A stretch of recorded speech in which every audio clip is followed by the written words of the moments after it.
ବାଲେଶ୍ୱର ଜିଲ୍ଲା ନୀଳଗିରି ଅଞ୍ଚଳରେ ବିଜେପି ବିଧାୟକ ସୁକାନ୍ତ ନାୟକ ବିଜେପି ଦଳ ଛାଡ଼ି ବିଜେଡିରେ ମିଶିବା ପରେ ତାଙ୍କୁ ଅନୁସରଣ କରି ବିଭିନ୍ନ ପଞ୍ଚାୟତରେ ଏବେ କର୍ମୀ ସମ୍ମିଳନୀ ହେଉଥିବା ବେଳେ ଆଜି ନୀଳଗିରି ବ୍ଲକ ଅନ୍ତର୍ଗତ ସଜନାଗଡ଼ ପଞ୍ଚାୟତରେ ପୂର୍ବତନ ସରପଞ୍ଚ ନରୋତ୍ତମ ଖଣ୍ଡେଇ ଏବଂ ଅନେକ କର୍ମୀମାନେ ଉପସ୍ଥିତ ରହି ବିଜେଡିରେ ମିଶିଥିବା ଦେଖିବାକୁ ମିଳିଛି ଏବଂ ସୁକାନ୍ତ ନାୟକଙ୍କ ସହିତ ରହିବେ ଏବଂ ଦଳ ଯଦି ତାଙ୍କୁ ଟିକେଟ୍ ଦିଏ ତାହେଲେ ତାଙ୍କୁ ବିପୁଳ ସଂଖ୍ୟାରେ ଭୋଟ ଦେଇ ଜୟଯୁକ୍ତ କରିବେ ବୋଲି କର୍ମୀମାନେ କହିଛନ୍ତି।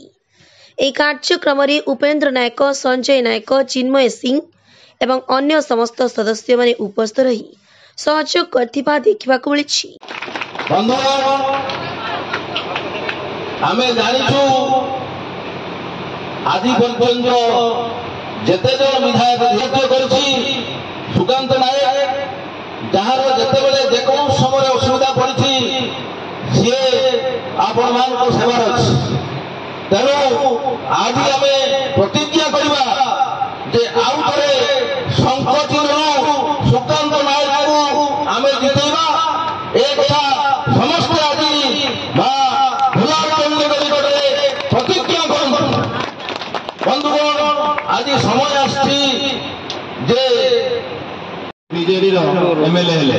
ବିଜେଡିର ଏମଏଲଏ ହେଲା ପରେ 2019ର କୌଣସି କାରଣରୁ ତାଙ୍କର ଅସୁବିଧା ହେଲା, ଉପର ନେତାଙ୍କର ତାଙ୍କୁ ଟିକେଟ ଦେବେନି କହିଲେ, କିନ୍ତୁ ତାଙ୍କର ଭଲ ପାଇବାଟା ଏତେ ଯୋଉ ନୀଳଗିରି ଲୋକଙ୍କର ବଢି ଯାଇଥିଲା ଯେଟାକି ସେ ଅନ୍ୟ ଦଳକୁ ଯାଇକି ମଧ୍ୟ ଜିତିଲେ।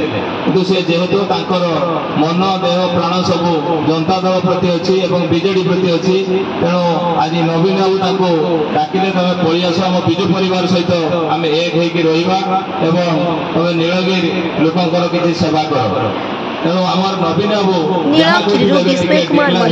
ଆମେ ସମସ୍ତେ ନବୀନ ବାବୁଙ୍କର କାମ କରିବା। ଆଉ ଏବେ ନବୀନ ବାବୁ ସରକାର